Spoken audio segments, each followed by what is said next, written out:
Chapter 1. Stakes Through the Rose Bed. The morning I found survey stakes driven directly through the middle of my rose bed, Gerald Pruitt was standing on the other side of the property line with a folded court summons in his hand, smiling like a man who'd already won something. "This land was never yours to claim, Margaret," he said, tapping the papers against his palm. 20 feet of it at least. My attorney tells me the county will side with whoever has the newer documentation, and mine's dated last spring." Behind him, past his shoulder, I could see the fence he'd built without asking anyone, freshly painted, aggressively white, cutting straight through what had been my apple orchard for 41 years. I didn't argue with him that morning. I just looked past him at the trees my husband planted the same autumn we married, and I told him I'd see him in court, the way you'd tell a weatherman you'd see him at the picnic, regardless of what he predicted. Welcome back to the channel. This one takes its time, the way the best ones always do, so stay with it. My name is Margaret Holloway, and I was 73 years old the spring my neighbor decided the orchard my late husband planted actually belonged to him, and the season I discovered that the answer to the entire dispute had been sitting quietly in a rusted toolbox in my garden shed for over 30 years. To understand how a fence built in an afternoon could unravel a boundary line that had stood unquestioned since Eisenhower was president, you have to understand who Frank Holloway actually was and what he'd spent his life doing before I ever met him. Frank was a licensed land surveyor for the county for nearly 2 decades, the kind of man who noticed property corners the way other men noticed weather patterns, instinctively and with a quiet, professional pride he rarely spoke about at dinner parties. When we bought the orchard property in 1983, back when it was still mostly wild scrub and a handful of neglected apple trees left by the previous owner, Frank did what he always did with any piece of land he touched. He surveyed it himself, meticulously, driving iron pins at every corner and filing the plat with the county recorder's office the same month we closed on the property. He never mentioned it much afterwards. To Frank, an accurate survey wasn't a story worth retelling. It was simply how you treated land you intended to keep.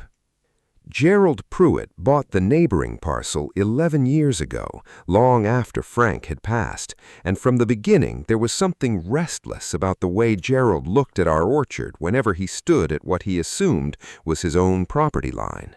He mentioned once at a neighborhood barbecue I'd forced myself to attend for the sake of appearances that he thought the old boundary fence, a sagging line of cedar posts Frank had put up himself decades earlier, looked like it had drifted onto his side over the years. I told him, politely, that fences drift, surveys don't. He laughed like I'd made a joke I hadn't intended.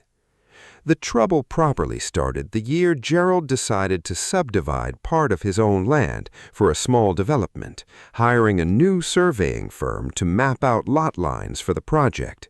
Their survey, apparently rushed and working from decades-old assessor's maps rather than the actual recorded plat, drew the boundary line 20 feet inside what had always been my orchard, conveniently placing 3 of my oldest apple trees squarely inside Gerald's newly imagined property.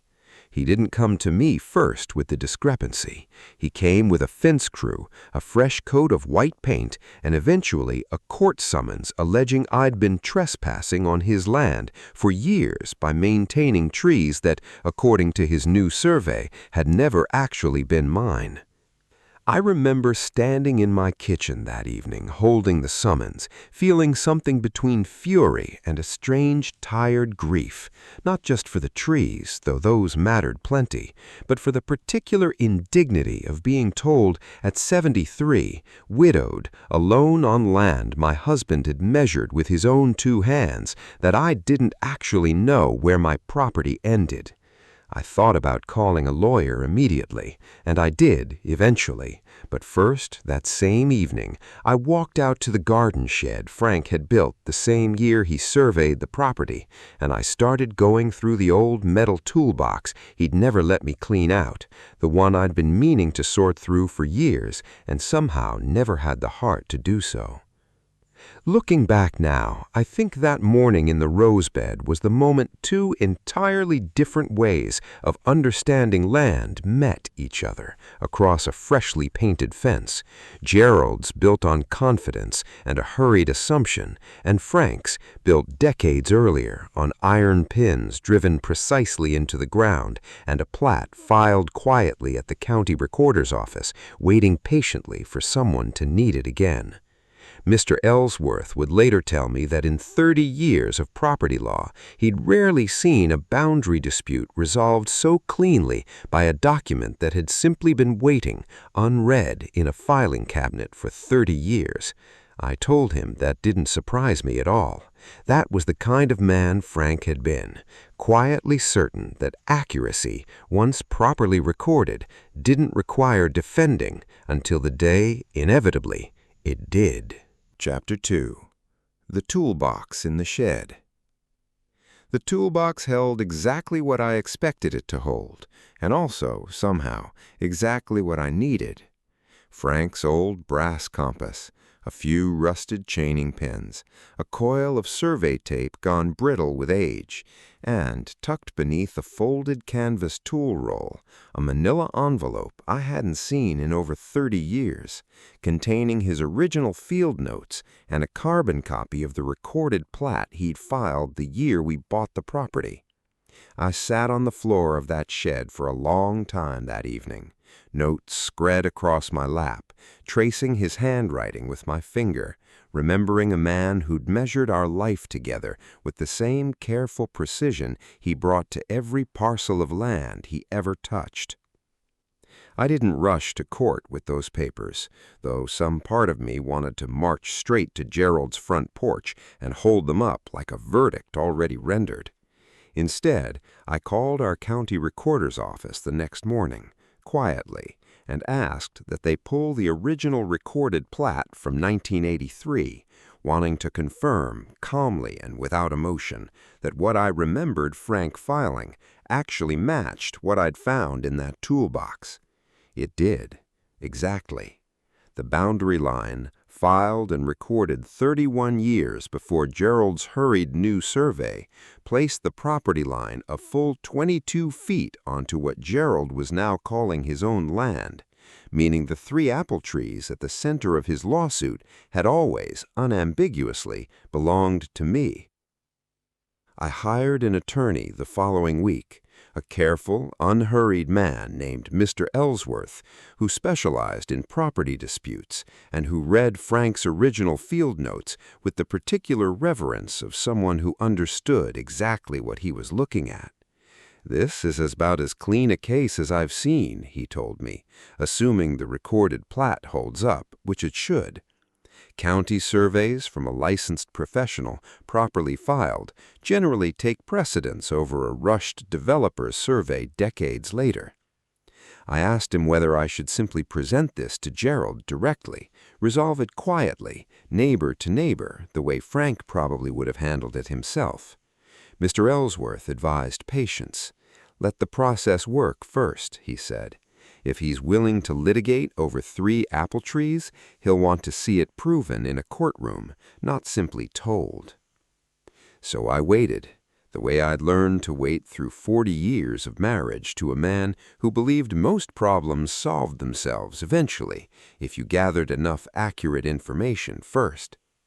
Meanwhile, Gerald grew bolder, mentioning to mutual neighbors that he expected to win easily, that his development plans were already moving forward on the assumption the trees would soon be his, that the timeline for construction couldn't accommodate sentimental disputes over some old apple trees nobody even harvests properly anymore. I heard about these comments secondhand, the way you always hear the worst things secondhand, and I found myself some evenings standing at my kitchen window looking out at those 3 trees, remembering Frank grafting new branches onto them decades ago, wondering whether the county recorder's dusty filing cabinet would actually hold up against a man who seemed to believe confidence alone could redraw a boundary line. It was my granddaughter, visiting for a week that spring, who finally pushed the timeline forward faster than Mr. Ellsworth's careful patience might have allowed on its own. Sophie was studying geographic information systems in college, and when I mentioned the dispute almost in passing over dinner, she asked, with the easy confidence of someone who'd grown up entirely inside spreadsheets and satellite imagery, whether I had a copy of the original survey coordinates. I found her an hour later cross-referencing Frank's decades-old field notes against modern GPS boundary data on her laptop at my kitchen table, quietly confirming that the original 1983 survey markers, if they still existed in the ground, would sit precisely 22 feet inside Gerald's new fence line, meaning physical proof of Frank's original pins might still be buried exactly where he'd driven them over 30 decades ago, before either Gerald or his hurried new surveyors had ever set foot on either property.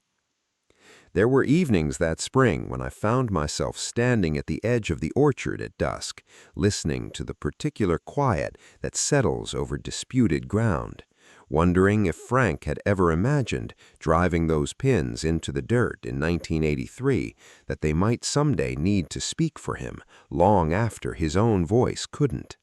I liked to think he had. He was that kind of careful. He surveyed the way other men wrote letters they hoped their grandchildren might eventually read. Gerald's own attorney, I learned much later, had advised him early on to simply request a joint survey review before filing anything in court, a suggestion Gerald apparently dismissed as an unnecessary delay to his development timeline. It struck me, hearing that, how much of this entire dispute might have ended quietly in a single afternoon had confidence so thoroughly outpaced patience on his side of the fence. I found myself more than once that spring taking down Frank's old field notebook from the shelf where I kept his other papers, reading his cramped, precise handwriting, describing corner markers and bearing angles in a language I'd never fully learned myself, but had come over 40 decades of marriage to recognize as its own particular kind of love letter to the land he measured. Chapter 3. What the Metal Detector Found.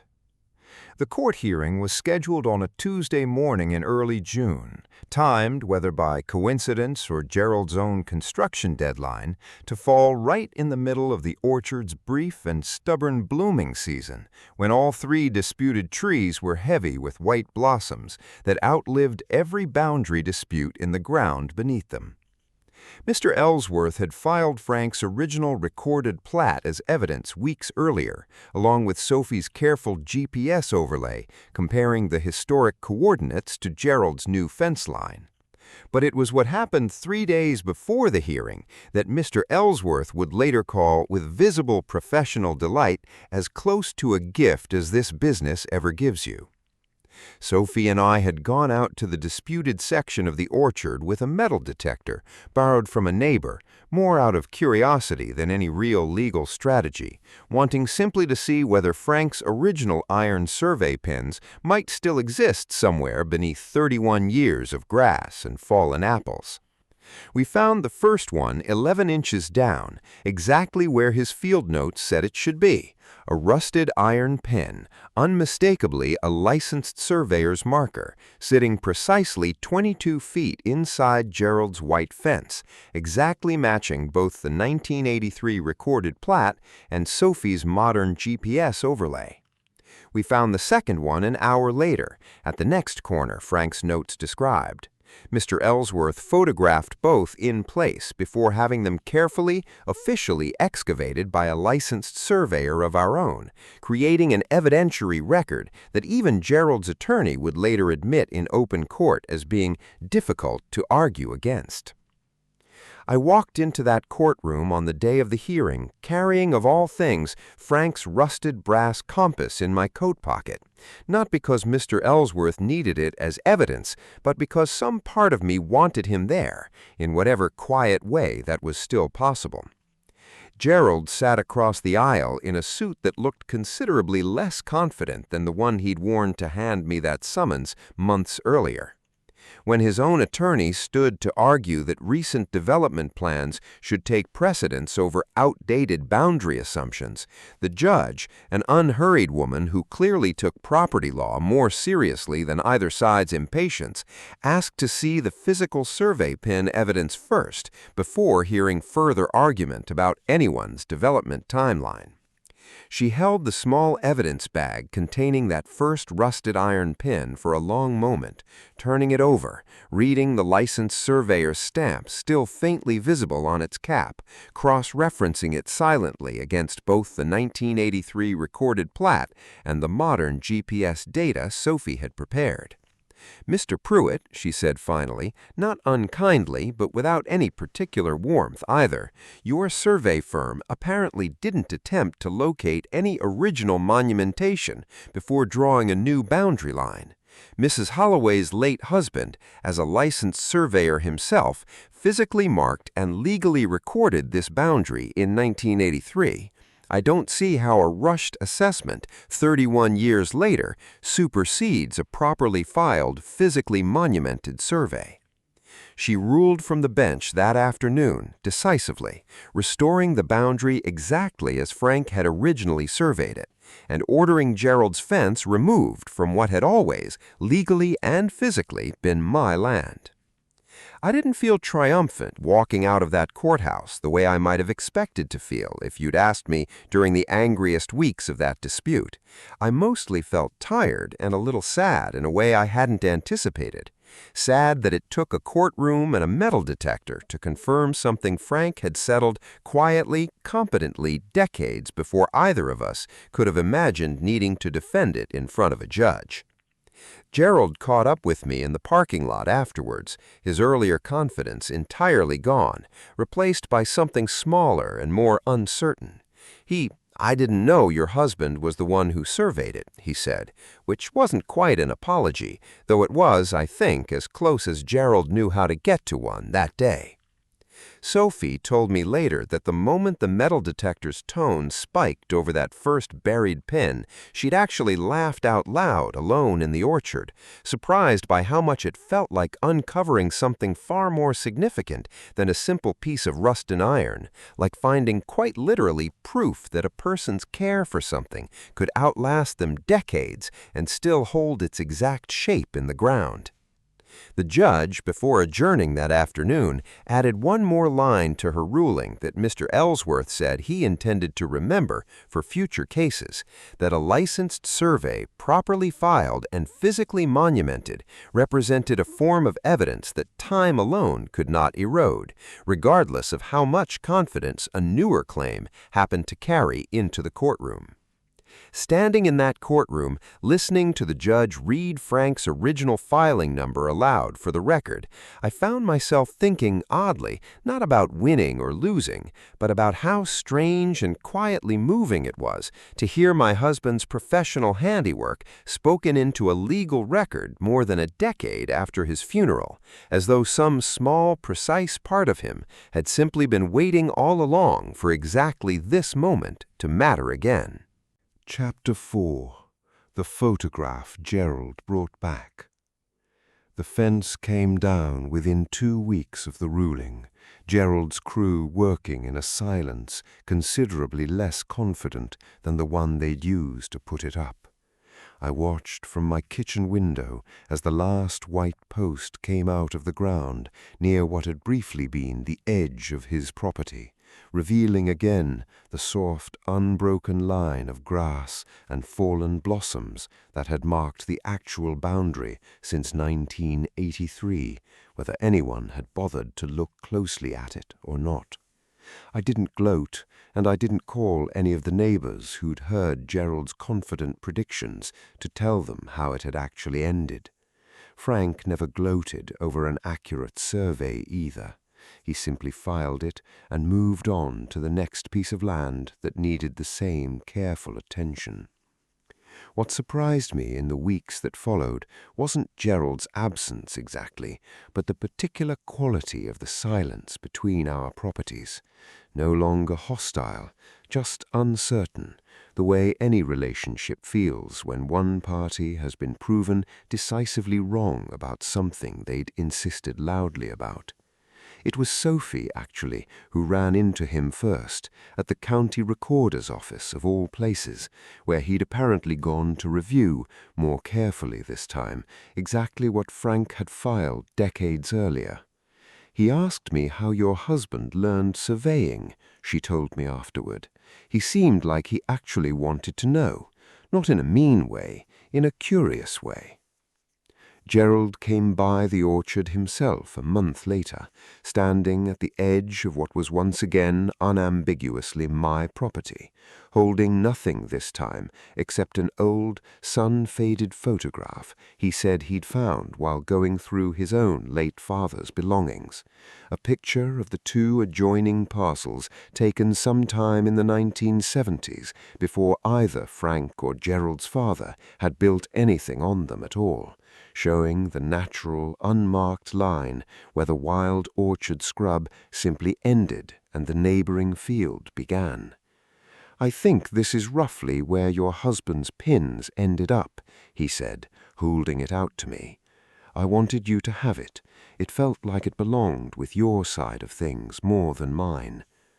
I didn't know quite what to say to that, so I simply thanked him and set it later that evening in the same shed where Frank's toolbox still sat, beside the compass and the chaining pins and 31 years of careful, quiet field notes. We didn't become close after that, not in any dramatic way that made a tidy ending. Gerald redrew his own development plans around the actual boundary, quietly, without further argument, and the 3 apple trees that had briefly been the subject of a courtroom battle bloomed again the following spring, entirely unbothered, the way trees are generally by the disputes of the people arguing about the ground beneath them. But something did shift permanently between our properties, a kind of careful, earned respect that hadn't existed before, built not on friendship exactly, but on the specific, hard-won understanding that some things properly measured and properly recorded simply are what they are, regardless of how loudly someone insists otherwise. I still peep Frank's surveying stakes in that garden shed, cleaned now, oiled against the rust, resting beside his compass and the old photograph Gerald brought back to where it belonged. Sophie asked me once, packing up to head back to school that fall, whether I'd ever properly thanked her for finding those original pins in the ground. I told her the truth, that she hadn't found anything, not really. She'd simply helped me finally locate what her grandfather had already, patiently, precisely put there decades before any of us needed proof that some boundaries, quietly and correctly drawn, hold exactly where you leave them, long after the person who measured them is gone, and long after anyone else decides to argue otherwise. I think about that faded photograph often now, tucked into Frank's toolbox, alongside everything else he left precisely where it needed to be found. It wasn't proof of anything, not legally, not the way the survey pins were, but it felt somehow like the truest kind of ending this particular story could have offered.